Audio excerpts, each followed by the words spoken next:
Olá, pessoal! Eu sou a professora Jennifer Ribeiro da Cruz, da Secretaria Estadual de Educação do Rio de Janeiro.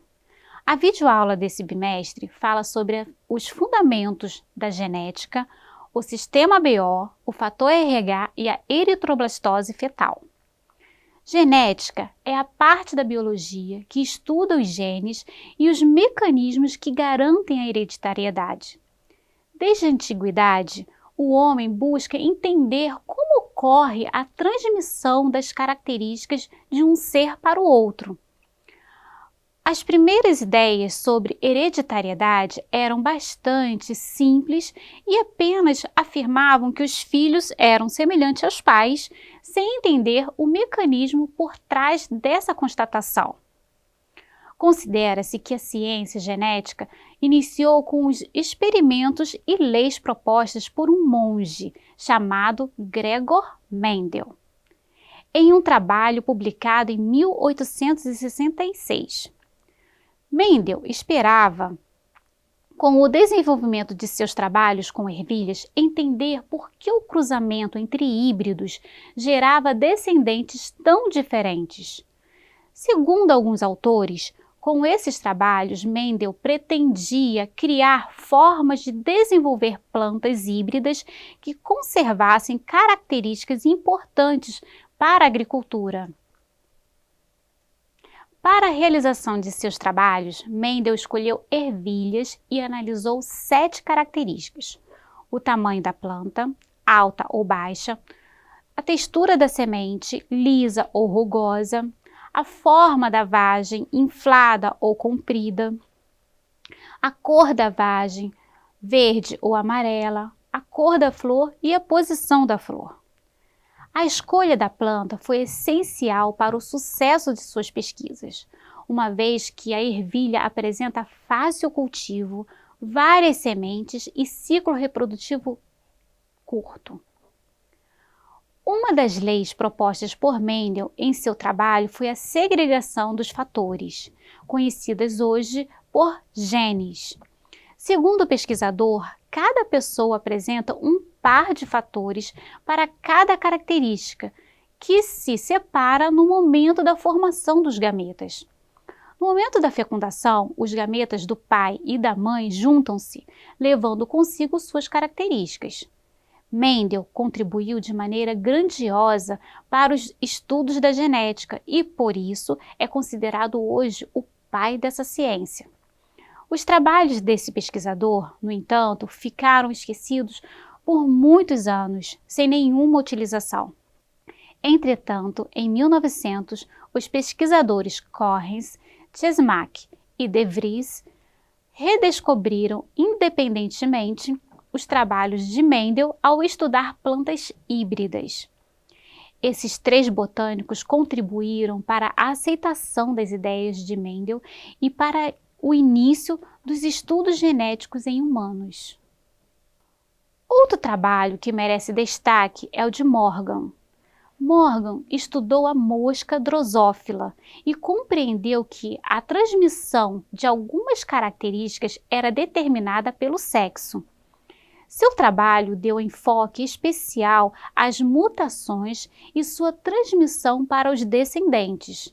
Em 1926, esse pesquisador publicou o livro A Teoria do Gene, no qual explicou que a hereditariedade está ligada a unidades passadas de pais para filhos.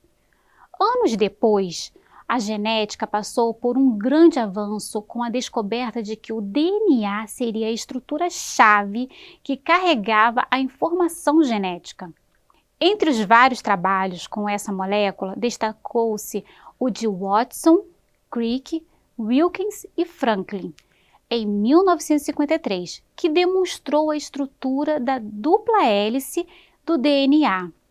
Após a descoberta da estrutura do DNA, diversos outros trabalhos foram realizados a fim de entender quem era responsável por produzir as proteínas. A ideia de que o DNA seria responsável pela síntese de RNA e de que este, por sua vez, seria responsável pela produção de proteínas foi postulada por Crick em 1958 e ficou conhecida como dogma central da biologia molecular. A partir dessas descobertas, diversos avanços ocorreram na biologia molecular e afetaram diretamente o desenvolvimento da genética.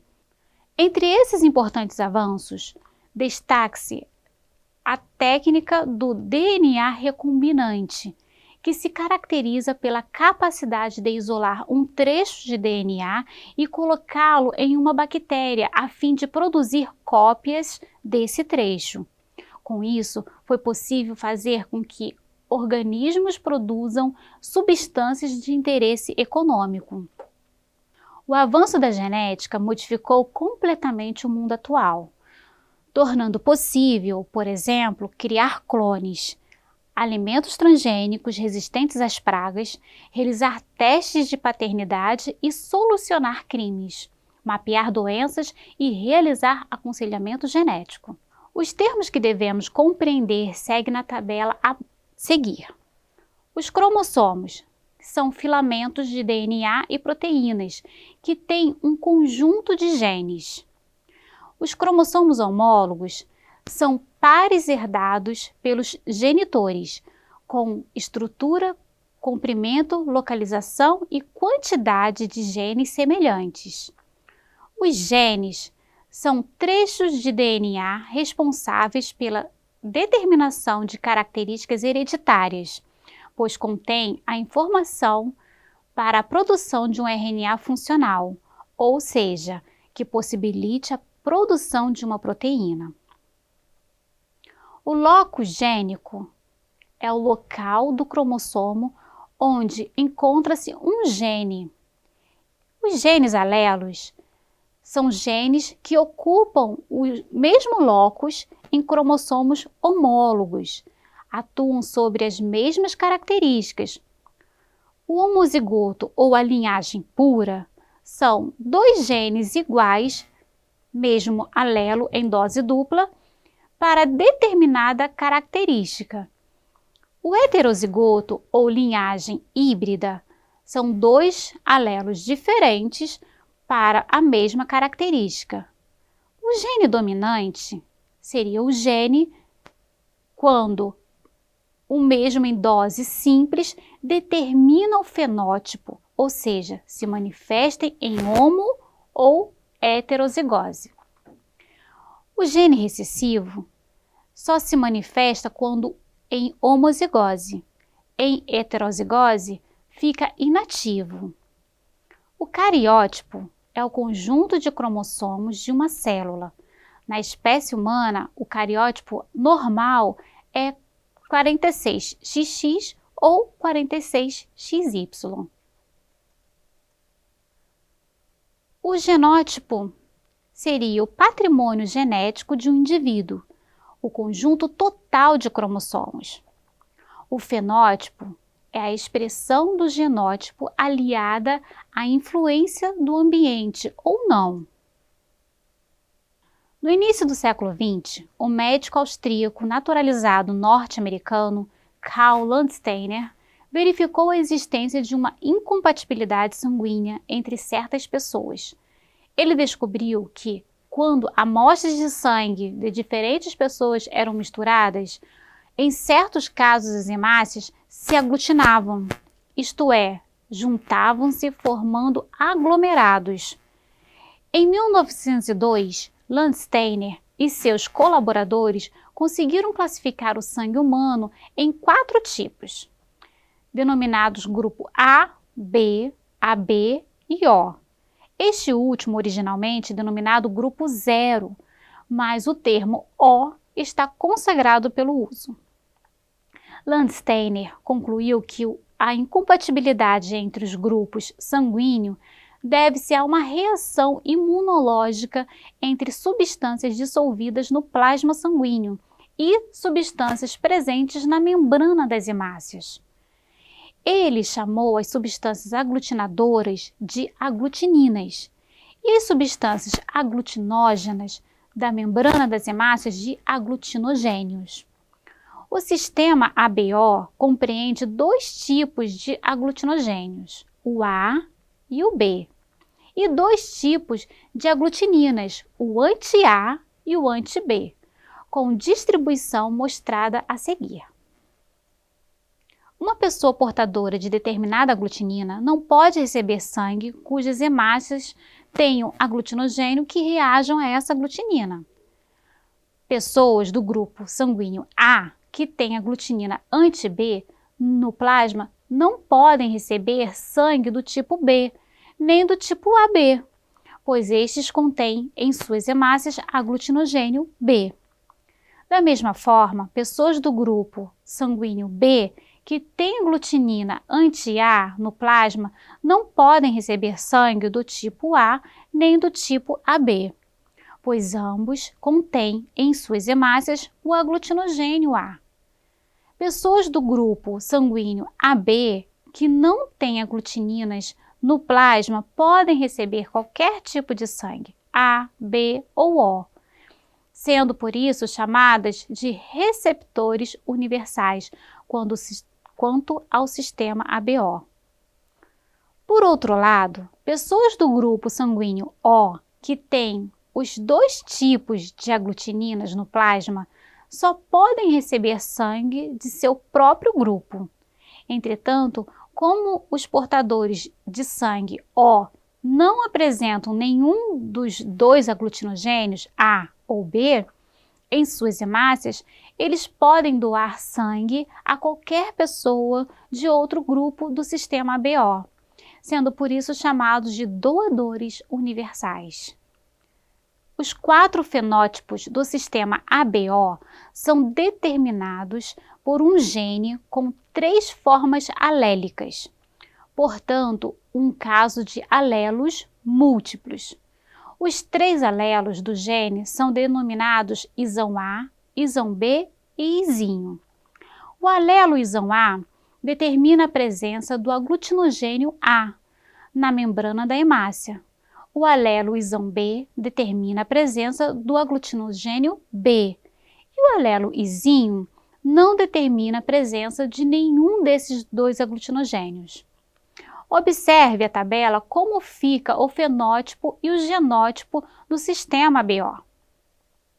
Pessoas com genótipo isão A ou isão A izinho possuem o grupo sanguíneo do tipo A. Pessoas com genótipo isão B ou isão B izinho possuem o grupo sanguíneo do tipo B. Pessoas com genótipo isão A, isão B possuem o grupo sanguíneo do tipo AB. E pessoas com genótipo izinho possuem o grupo sanguíneo do tipo O. O sistema ABO é um modelo clássico de codominância, onde ambos os genes possuem propriedades que produzem proteínas e podem se expressar. Na década de 1940, Landsteiner e seu grupo descobriram um novo sistema de grupos sanguíneos na espécie humana, chamando-o de sistema RH. Os grupos sanguíneos do sistema RH são condicionados por 2 alelos, Rzão e Rzinho, com dominância completa. Pessoas portadoras de pelo menos um alelo dominante, com genótipos Rzão ou Rzinho, apresentam o fator RH em suas hemácias e têm fenótipo positivo. Pessoas homozigóticas recessivas não têm esse fator RH e apresentam um fenótipo negativo. Os anticorpos anti-RH não existem naturalmente no sangue das pessoas, como ocorre com os anticorpos anti-A e anti-B. Uma pessoa só produzirá anticorpos anti-RH se for sensibilizada, isto é, se receber em sua circulação sanguínea hemácias portadoras do fator. O estudo do fator RH permitiu desvendar o mistério da eritroblastose fetal. Os anticorpos anti-RH não existem naturalmente no sangue das pessoas, como ocorre com os anticorpos anti-A e anti-B. Uma pessoa só produzirá anticorpos anti-RH se for sensibilizada, isto é, se receber em sua circulação sanguínea hemácias portadoras do fator. Assim, durante a gravidez e principalmente na hora do parto, podem ocorrer rupturas na placenta e passagem de hemácias da criança para a circulação materna. As hemácias de um feto estimulam a mãe, que é fator RH negativa, a produzir anticorpos e adquirir memória imunitária, tornando-se sensibilizada quanto ao fator RH. Na primeira gravidez, caso o bebê seja RH positivo, a mãe será sensibilizada durante a gestação ou durante o parto. Caso ocorra uma segunda gravidez e a segunda criança seja RH positiva, os anti-RH da mãe poderão atacar o fator RH da criança. Sendo assim, a criança pode ter hemácias destruídas, acumulando bilirrubina no sangue. Para compensar a destruição das células, ocorrerá a liberação de eritroblastos, que são hemácias imaturas na circulação do recém-nascido, podendo ocasionar a morte da criança. Esse conjunto de sintomas caracteriza a enfermidade conhecida como a eritroblastose fetal, ou doença hemolítica do recém-nascido. Refere-se ao fato de ocorrer hemólise pelos anticorpos anti-RH. Atualmente, uma mulher que vai dar à luz a uma criança recebe uma injeção intravenosa de anticorpos anti-RH. Estes destroem rapidamente as hemácias fetais que penetram na circulação materna durante o parto, evitando que elas causem sensibilização na mulher. Lembre de consultar o material disponibilizado, os podcasts e conversar com a sua professora. Grande abraço!